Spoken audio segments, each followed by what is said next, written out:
शेखर ई study में आप सभी का स्वागत है।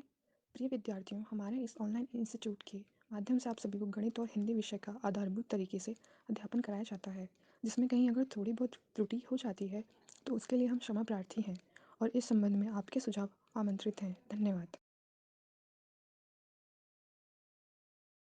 हेलो दोस्तों, मैं शेखर स्वागत करता हूं आपका अपने YouTube channel Shekhar study point पर। दोस्तों, ग्राफ और तालिका की व्याख्या एवं विश्लेषण का पार्ट चल रहा था।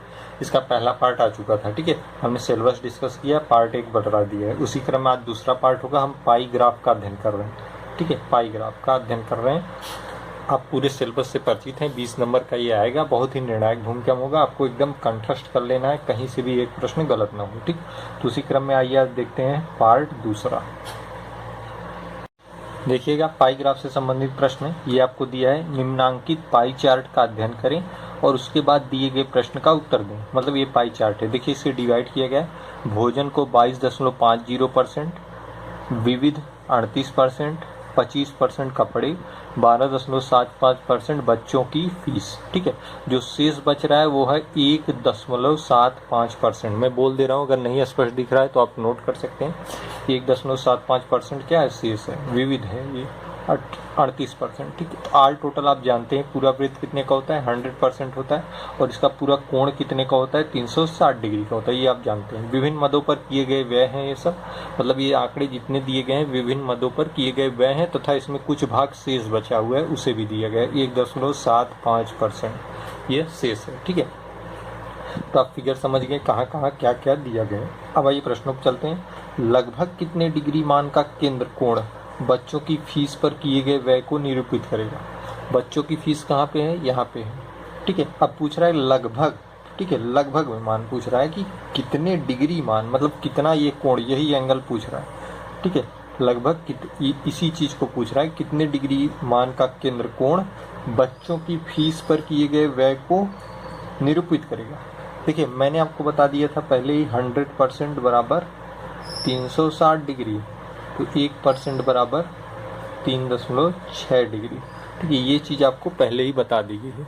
ठीक है, ये चीज़ आपको पहले ही बता दी गई। अब पूछ रहा है कि बच्चों की फीस कितना है? 12.75%।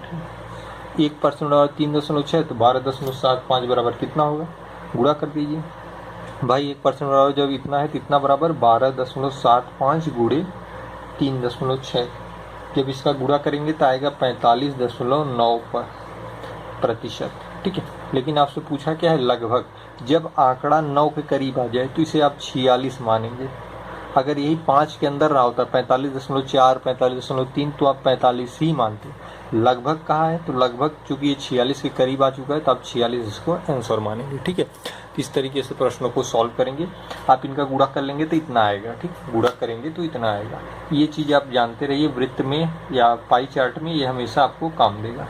1% और 3.6 डिग्री। ठीक है, उम्मीद करता हूँ समझ में आया होगा। अगर कहीं भी दिक्कत समझ में आ रही हो तो आप कमेंट बॉक्स में अवश्य बताएंगे। कपड़े पर किए गए व्यय थोड़ा सा ऊपर कर दूं। कपड़े पर किए गए व्यय को निरूपित करने वाले कोण का संपूरक कोण बताइए। ठीक है, पहले तो यहाँ ये जान लीजिए कि संपूरक कोण होता क्या है। ठीक है, मैं ये लिख देता हूँ। संपूरक कोण मतलब अगर दो कोणों का योग 180 अंश हो जाए तो वो दोनों कोण आपस में क्या होंगे? संपूरक होंगे। ठीक है, वैसे तो बताया गया होगा लेकिन एक बार कंफर्म कर दें। संपूरक कोण यदि दो कोणों का योग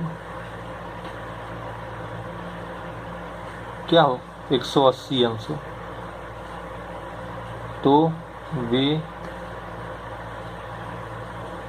दोनों कोण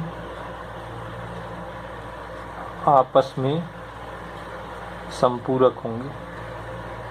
संपूरक कोण होंगे। ठीक है, मतलब दो कोणों का योग, अगर कोण ए है और कोण बी है, इन दोनों का योग क्या होना चाहिए? 180 अंश होना चाहिए। तो ये दोनों कोण क्या होंगे? आपस में संपूरक होंगे। आपस में क्या होंगे? संपूरक होंगे। ठीक है, अब आइए कपड़े पर किए गए व्यय को निरूपित करने वाले कोण का संपूरक कोण बताइए। कपड़े पर व्यय, कपड़ा यहाँ है कितना? 25%। आप जानते हैं 1% का मान क्या है? 3.6 डिग्री है। तो 25% कपड़े का मान क्या है? 25%। 25%, तो 25, 1% का मान 3.6, तो 25 का 25 गुणे 3.6, ठीक है, गुणा कर लीजिए। 25 गुणे 3.6 करेंगे तो आएगा 25, 6 में क्या होता है 150 होता है, ठीक है। 25 3 75, 75 15 90, ठीक है, 90%। तो ये सॉरी अंश हो गया ना, ये अंश में बदल गया। देखिए यहाँ भी हमने परसेंट लिख दिया, इसे आप करेक्शन कर लीजिएगा, ये डिग्री में हो गया, ठीक है। क्योंकि ये डिग्री है ना 1% और 3.6 डिग्री, इसी का हम गुणा कर रहे हैं, तो 45.9 अंश होगा, ना कि परसेंट, ठीक है। इसमें कंफ्यूज ना होइएगा, ये मैंने गलती से परसेंट लिख दिया, ये आप डिग्री लिखेंगे, ठीक है। यहाँ भी डिग्री रहेगी, इसे आप लिख सकते हैं 90 अंश, ठीक है। अब कह रहा है कि अब आपको कोण तो पता चल गया, करने वाले कोण का संपूरक कोण, संपूरक मतलब दोनों का योग 180 अंश होना चाहिए, मतलब एक 90 है तो दूसरा क्या होगा 180 माइनस 90, वो भी क्या होगा 90 डिग्री होगा। तो कपड़े पे किए गए व्यय को निरूपित करने वाले कोण का संपूरक कोण क्या होगा 90 डिग्री होगा, क्योंकि एक 90 आ रहा है तो दूसरा 180 में से घटा देंगे, वो भी 90 ही आएगा, ठीक है। तो उम्मीद करता हूँ समझ में आया होगा कैसे कैसे आपको करना है, ठीक। तो यहाँ पे देखिए एक चीज़ यहाँ पे करेक्शन अवश्य कर लीजिएगा, नहीं तो आप परसेंट लिखेंगे तो गलत हो जाएगा, यहाँ डिग्री रहेगी, ठीक है। यहाँ भी डिग्री है क्योंकि हम 3.6 अंश से गुणा कर रहे हैं, ठीक है। तो इसे यहाँ पे डिग्री बना 90 अंश, ठीक है। 180 में से 90 गया 90। संपूरक हमने बता दिया, यदि दो कोणों का योग 180 अंश हो तो वे दोनों कोण आपस में क्या होते हैं संपूरक कोण होंगे, ठीक है। संपूरक की ये डिफिनेशन हो गई। कोटिपूरक, यदि दो कोणों का योग 90 डिग्री हो तो आपस में कोटिपूरक होंगे, यदि दो कोणों का योग 180 अंश हो तो आपस में संपूरक होंगे। फिलहाल संपूरक पूछा है, संपूरक एक पता चल गया, दूसरा 180 में से घटा देंगे, दूसरा पता चल जाएगा, ठीक है। आइए अगला प्रश्न देखते हैं। देखिए दूसरा पाई चार्ट है, निम्नलिखित पाई चार्ट राज के परिवार द्वारा विभिन्न मदों पर किए गए मासिक व्यय को दर्शाता है। मतलब ये जो पूरा चार्ट है ये राज का एक परिवार है जिसने मासिक व्यय किया हुआ है, उसी को यह दर्शा रहा है, ठीक है। भोजन पर 36%, मनोरंजन पर 9%, शिक्षा पर 24%, किराया पर 11%, 11 है, ठीक है 11%, स्वास्थ्य पर 10%, कपड़े पर 10%, ठीक है। सब दिख रहा है स्पष्ट, सब बड़ा बड़ा मैंने लिख दिया है, मैंने बोल भी दिया, ठीक। बाकी आप जानते ही हैं पूरा 100%, पूरा कोण 360 डिग्री, ठीक है, ये आप जानते हैं। भोजन पर किया गया व्यय कपड़े पर किए गए व्यय के कितने % के बराबर है। भोजन पर किया गया व्यय कपड़े पर किए गए व्यय के कितने % बराबर है।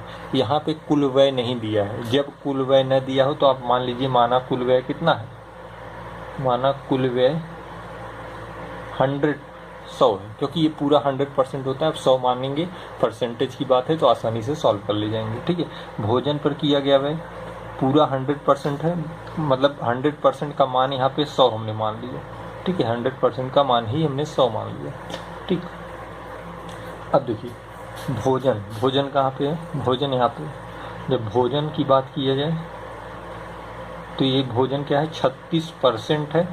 अब देखिए 1% बराबर क्या हो जाएगा, 1 हो जाएगा, 36% बराबर 36 ही होगा, ठीक है भाई। 100 का भाग देंगे तो 1% बराबर 1 ही होगा ना, तो 36% बराबर 36।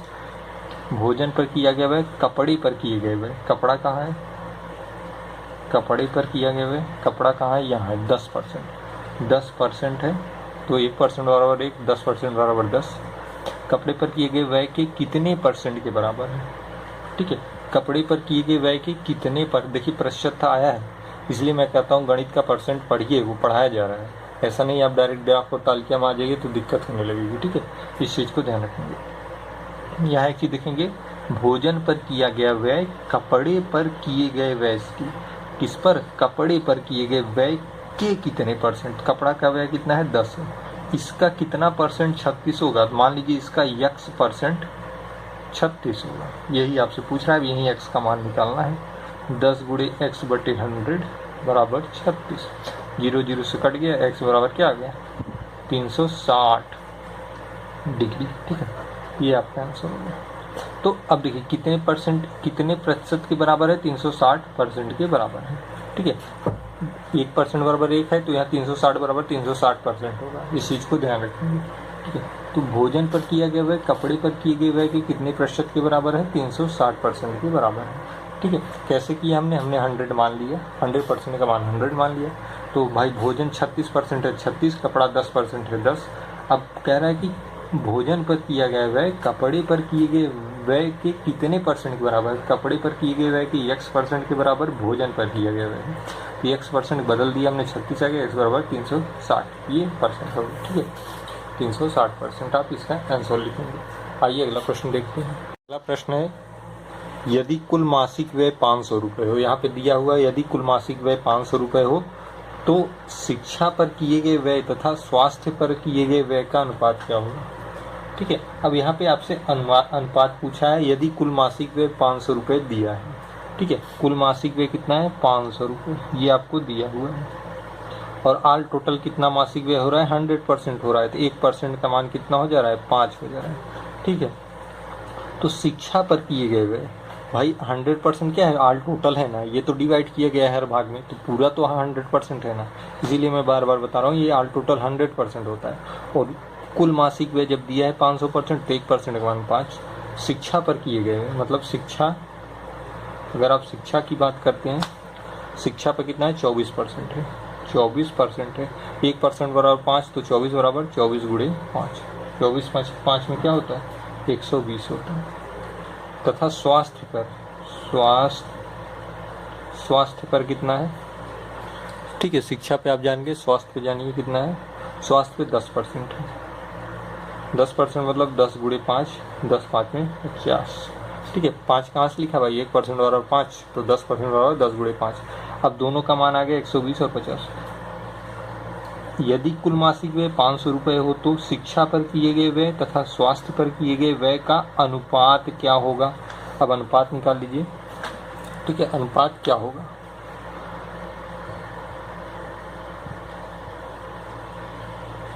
शिक्षा ऊपर रहेगी, देखिए पहले शिक्षा की बात की है 120 बटे स्वास्थ्य नीचे रहेगा 50, 0 0 से कट जाएगा, आएगा 12:5। ये आपका आंसर हो जाएगा क्या 12:5। ठीक है, उम्मीद करता हूँ समझ में आया होगा। जैसे जैसे क्या है वैसे वैसे चलना है। यहाँ पे मान दे दिया है 100% का 500, क्योंकि यहाँ कह दिया कि मासिक व्यय 500 रुपये है। अब शिक्षा का एक बार निकाल लीजिए, एक बार स्वास्थ्य का। हालांकि ये प्रक्रियाएं आपको लिख के नहीं करनी है, बहुत तीव्र गति से करनी है, ये आपको समझाने के लिए स्टेप बाय स्टेप लिखा जा रहा है। ठीक है, अब दोनों का अनुपात निकाल लीजिए, 12:5 हो जाएगा। ठीक है, 0 0 से कट जाएगा 12:5। आइए एक प्रश्न और है, उसे भी देख लेते हैं। देखिएगा, एक प्रश्न है, यदि कुल व्यय 700, देखिए आंकड़ा बदल गया है, यहाँ कुल व्यय 700 है तो किराए पर किया गया व्यय मनोरंजन पर किए गए व्यय से कितना % अधिक है। कुल व्यय कितना है 700 है। ठीक है, कुल व्यय कितना है 700 है, तो यहाँ मतलब 100% का मान कितना दिया है 700 के बराबर दिया है, तो 1% का मान कितना हो जाएगा 7 हो जाएगा। ठीक है, किराए पर किया गया व्यय, किराए पर किया गया व्यय, पहले किराया लेंगे, किराया कितना है 11% है, 11% है, मान बदल दीजिए, 11 गुणे 7 कर दीजिए, 77 हो गया। ठीक है, ये पहला हो गया। दूसरा क्या कह रहा है मनोरंजन, मनोरंजन यहाँ का है ना, मनोरंजन पर किए गए हुए, मनोरंजन कितना है 9% है, 9 गुणे 7 63, एक मान 77 प्राप्त हुआ, दूसरा 63 प्राप्त। मनोरंजन पर किए गए व्यय से कितना % अधिक है, मतलब किराए पर किया गया व्यय मनोरंजन पर किए गए व्यय से कितना % अधिक है। पहले दोनों का अंतर निकाल लीजिए, अधिक का अंतर पता चल जाएगा, 77 माइनस 63 करेंगे तो क्या आएगा 4 3 7 और 6 7 14, 14 अधिक है, लेकिन पूछा है कितना % अधिक है। भाई अधिक कितना है 14 है, किससे मनोरंजन पर किए गए व्यय से, मनोरंजन पर व्यय कितना है 63 है गुणे 100। ठीक है, अभी आपका हो जाएगा 1400 बटे 63। ठीक है, 6 2 में 12, 2 बार में जाएगा। ठीक है, फिर 3 2 में 6, 6 2 में 12, 126, 4 40, 26 4 30, 10 40, 14 आएगा, फिर 140 आएगा, फिर 2 बार में जाएगा, मतलब 2.22 चलता जाएगा। आप इसे लगभग मान लिखेंगे तो आएगा आपका 22%। ठीक है, 22.3 आएगा तो आप 22% मान सकते हैं। ठीक है, ये आपके विकल्प पे निर्भर करता है, या 22 दिया होगा या तो 23, और इसे देगा 22 क्योंकि 5 के अंतर्गत आ रहा है। ठीक है, तो 22 ही देगा। अगर विकल्प में 23 दिया होगा तो 22 नहीं देगा, अगर 22 दिया होगा तो 23 नहीं देगा, क्योंकि ये लगभग मान है, या तो एग्जैक्ट मान आपका 22.22% देगा। ठीक है, तो उम्मीद करता हूँ समझ में आएगा कैसे लगाना है। आपसे पूछ रहा था कितने % अधिक है, तो भाई दोनों का अंतर निकाल लीजिए, 14 है, इसी को % में बदल दीजिए। किससे कह रहा है, मनोरंजन पर किए गए व्यय से, तो भाई मनोरंजन नीचे हो जाएगा, हल कर देंगे आगे आंसर। ठीक है, ये आपका आज का पूरा सेशन था, इसमें विविध प्रश्नों की चर्चाएँ की हैं। ठीक है, ये पाई ग्राफ था, पाई ग्राफ से रिलेटेड प्रश्न थे, धीरे धीरे आपको सिखाया जा रहा है। अगले पार्ट में और अधिक प्रश्नों के साथ चर्चाएँ होंगी।